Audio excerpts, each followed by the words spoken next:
sou a psicóloga Cleonaide e hoje nós estamos com uma convidada e o nome dela é Luciana Andrade, psicóloga, trabalha diretamente com crianças autistas e terá muito a contribuir com a palestra deste dia. Então, o tema que ela vai abordar é a importância do brincar para o desenvolvimento infantil. Um tema relevante. Quem trabalha com escola precisa estudar esse tema. No ambiente familiar é preciso também estudar este tema. E assim, onde uma pessoa adulta estiver inserida, sempre vai ter uma criança por perto. E todos nós precisamos estar habilitados para conversar e para brincar com alguma criança que precisa de interação. Luciana, fale um pouquinho sobre isso. Então, eu já trabalho com criança há um tempo. E no meu caso são crianças autistas, Eu sou acompanhante terapêutica e também atendo na questão de consultório, crianças também. E assim, por que o brincar, O brincar é a linguagem da criança. É o melhor meio onde a gente consegue acessar aquela criança, é por meio do brincar. Todo mundo brinca. Mas quando a gente é adulto, a maneira de brincar vai sendo diferente, Não é mais daquela forma que a gente brincava como era criança. Mas o brincar faz parte da vida de todo mundo. Porém, para a criança, é a maneira como ela se expressa. É o jeito de ser da criança. É próprio da criança brincar. Então, a gente como adulto, para que a gente possa acessar aquela criança de alguma forma, é necessário que a gente entenda que ela vai brincar. Eu me lembro de uma mãe que chegou para mim falando assim, mas esse menino faz tudo brincando. E aí eu fiquei, sim, ele é criança. Então não tem como fazer as coisas de maneira diferente sendo criança, E o brincar, assim, ele abrange várias áreas da vida da criança. Seja no meio familiar, seja no meio da escola, seja no desenvolvimento psíquico. Então, em várias fases, em várias áreas do desenvolvimento, o brincar vai estar presente. A família é o primeiro lugar onde a criança vai aprender. A família é, assim, onde a base da vida daquela criança vai estar. Então, se a família não entende que a criança precisa brincar e que ela, a família, precisa proporcionar à criança momentos de brincadeira, então isso pode causar futuramente alguns prejuízos para essa criança. Não brincar pode causar alguns prejuízos. E a gente fala do meio familiar porque é onde primeiro a criança é inserido. É o primeiro meio ali da sociedade onde a criança é inserido, é a família. Então a família tem um papel muito importante na vida daquela criança. É dali que ele vai ter o suporte para a vida, Então, quando a gente fala sobre a família proporcionar para a criança brincar, é porque a gente vê famílias muito disfuncionais, Oferece muitas vezes o cuidado no sentido de alimentação, de higiene, de um lugar para dormir, para ficar, uma casa legal para viver. Porém, quando se trata do brincar, do lúdico, quando se trata do lazer, nesse sentido, muitas vezes a família peca, Oferece para a criança, por exemplo, o brinquedo.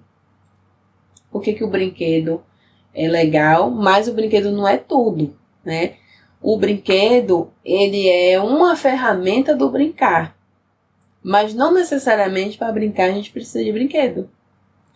E hoje em dia ficou mais complicado, porque como que eram os brinquedos antigamente? Você consegue lembrar de algum brinquedo seu da sua infância? Uhum. Como que era? Aquele de lata, Que você subia nas latas de... Sim, a gente chamava de pé de lata. Exatamente, era um negócio maravilhoso. Então, mas aquele brinquedo era construído. Era uma coisa que você ia lá, você tinha que esperar o conteúdo da lata acabar pegar a lata, furar a lata, arranjar um arame, colocar. Então, era um brinquedo que era construído, que fazia você utilizar da sua criatividade para o brinquedo. E hoje em dia, os brinquedos são construídos em larga escala, né? E muitas vezes é oferecido à criança um brinquedo pronto, em que ela vai somente receber aquilo que alguém pensou para ela, que é um adulto. Aquilo que um adulto pensou para ela com um brinquedo e chega ali e oferece. Toma aqui, brinca com isso. E todo mundo tem. É algo que ele pensa assim, posso até quebrar porque eu vou ganhar outro. E quando o brinquedo era construído, fazia também com que a família passasse mais tempo junto. Né? Às vezes era o pai que ia ali procurar alguma coisa, era a mãe que ia separar a lata no brinquedo do pé de lata, né? A mãe que ia separar a lata, o pai que ia oferecer o arame, e aí daqui a pouco me ajuda aqui que eu preciso bater um prego, furar a lata. Então isso já fazia com que a família estivesse ali junto, nesse processo de construir, porque a criança utilizasse da sua criatividade, então já estimula a criatividade na criança, estimula também a independência, a autonomia, porque ela vai precisar ter autonomia para ir lá, para pegar, para fazer. Então, são muitos benefícios no brinquedo que é construído. Então, hoje, a gente vê aquele brinquedo que os pais simplesmente oferecem para a criança, sem nem saber se é aquilo que ela quer, e também não dá oportunidade para ela se desenvolver criativamente. E aí, nós observamos também o seguinte, que no consultório tem pai que diz assim, mas eu não sei brincar.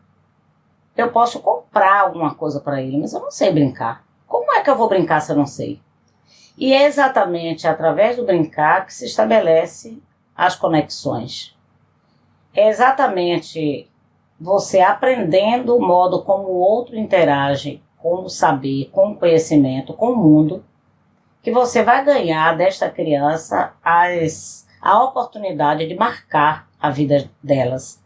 Também observo que alguns educadores, de maneira equivocada, começam a acreditar que escola é um ambiente para tudo ser sério.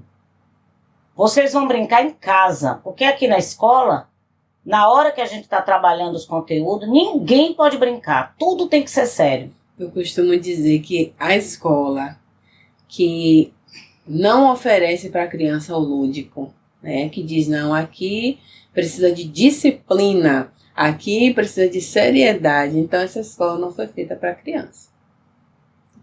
Qual é a linguagem que ele vai utilizar para acessar essa criança? Se não for lúdico, se não for brincadeira. O aprendizado se dá muito mais na brincadeira, porque é a linguagem dela. Então, aqui no Brasil, a gente tem essa questão, né? Ainda que as escolas não são padrão, né? Tem escolas que tem um pouquinho melhor, outras não. A gente não tem um padrão de escola onde vai ser garantido que vai oferecer àquela criança o lúdico. E aí também, às vezes, os pais dizem assim, eu vou pagar para esse menino ir lá só brincar. Mas só brincar é a maneira como ele se desenvolve. Então, a gente precisa também estar atento a isso, né? Então, se a escola do seu filho é uma escola que não brinca, então você precisa se ater a isso. Tem alguma coisa errada. A mesma forma como o adulto, ele interage socialmente através da fala, a criança, a linguagem dela é o brincar. Então, se eu amo alguém, não importa se é uma criança ou se é um adulto, eu vou precisar tocar esta pessoa através do caminho, do método que essa pessoa pode ser acessada e pode entender aquilo que eu preciso passar. Então, na medida do tempo em que eu vou atendendo no consultório, eu percebo, quando eu faço a anamnese, chega um momento que eu pergunto para o paciente qual a imagem, qual a lembrança que você guarda do seu pai que mais marcou a sua vida. Dificilmente não é uma imagem associada ao brincar. Então, quando um pai, quando uma mãe, quando uma tia, quando pessoas que lidam com a criança entendem a importância do brincar para o desenvolvimento infantil, você não apenas está ensinando algo para esta criança, mas também você está aprendendo a amar e ela também aprendendo a lhe amar. Então é essa troca afetiva que tem como caminho o brincar. No desenvolvimento psíquico, a gente pensa assim, o jogo simbólico, né? Então, quando a gente está ali atendendo uma criança no consultório, a criança ela é assim, você dá uma bola para o adulto, ele vai só jogar com o pé ou com a mão. Para ele aquilo ali é só uma bola. A criança ela vai imaginar mil coisas. Aquilo ali pode ser o ovo do dinossauro, pode ser um disco voador, pode ser um planeta, pode ser mil coisas a criança vai dizer. E através daquilo ali é que a gente vai acessar a vida da criança. Ela pode expressar seus sentimentos, suas emoções, através do brincar, através do jogo simbólico, né? Ela pode comunicar alguma coisa que está acontecendo com ela, no caso de crianças, por exemplo, abusadas, né? Através do desenho, ela pode comunicar alguma coisa, através dos personagens ali da brincadeira, você vai observar, porque a criança reproduz muito o que acontece com ela.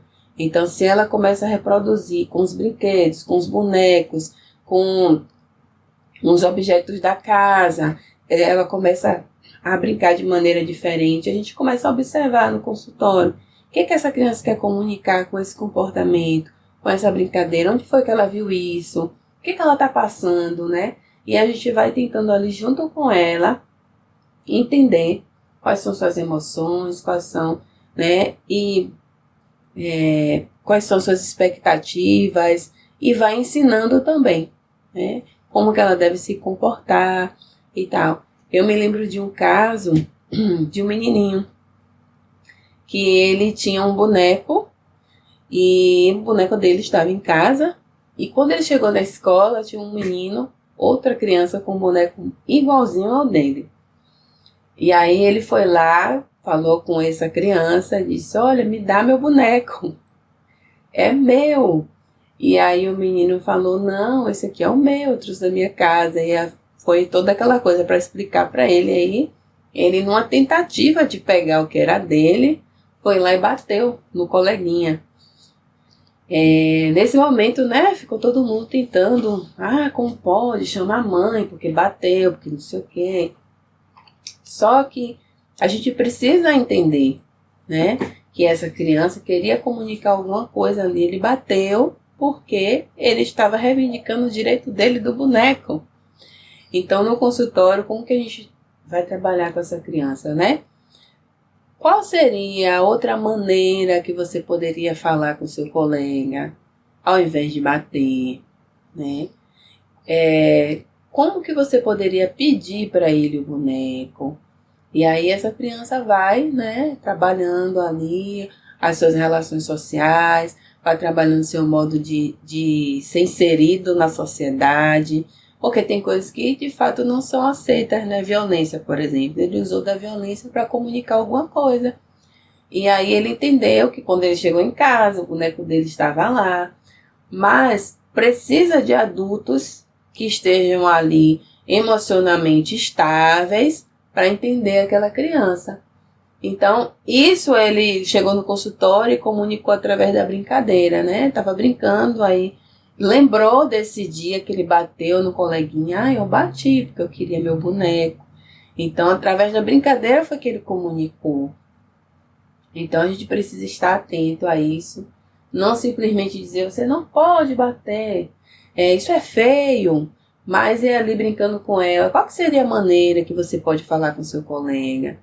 Aí ele pode dizer, não, eu vou esperar chegar em casa, ver se o meu boneco está lá. Eu posso pedir ao meu coleguinha, ao invés de bater.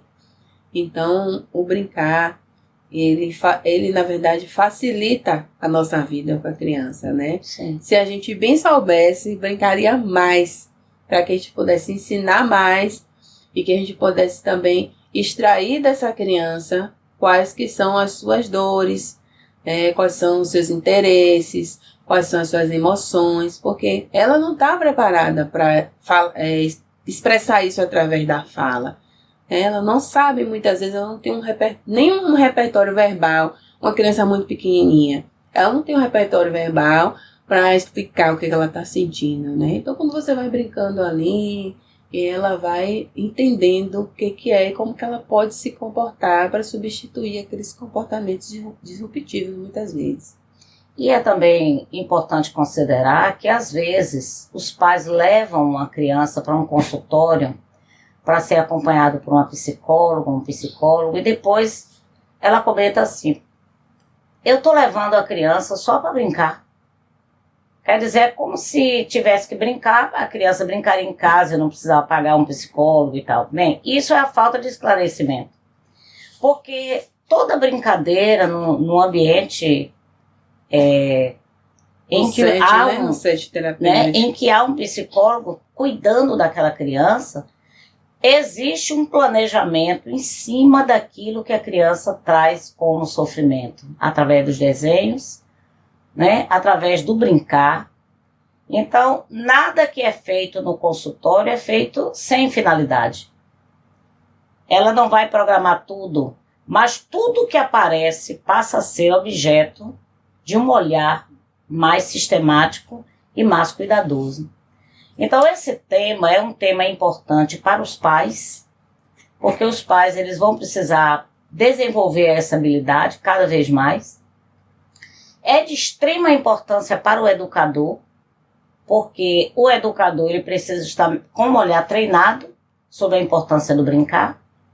E assim, todos nós que participamos de uma sociedade, nós vamos conviver com criança. Então, a criança ela é tocada através do brincar. E nós precisamos tocar as pessoas com um toque de amor, que é indo e atuando dentro daquela necessidade do indivíduo. Então, o nosso tempo esgotou, mas eu quero que a psicóloga faça um fechamento, assim, dizendo aquilo que é de extrema importância e que seja um desafio para todos nós. Então, né, você falou sobre alguém dizer que não sabe brincar. Então, o meu conselho, assim, para quem não sabe brincar, esteja ali. Esteja ali com aquela criança. Esteja presente, né? E segue a liderança dela. O que ela fizer, você faz, né? Brinca do jeito da criança. Se ela disser que vocês estão num barco navegando, pronto, estamos num barco navegando. Então, não sei brincar, não sei convidar a criança a brincar. Segue a liderança dela, que vai dar certo. Então, eu quero agradecer a psicóloga Luciana e dizer da nossa gratidão pela contribuição que ela ofereceu nesse momento. Um grande abraço para você.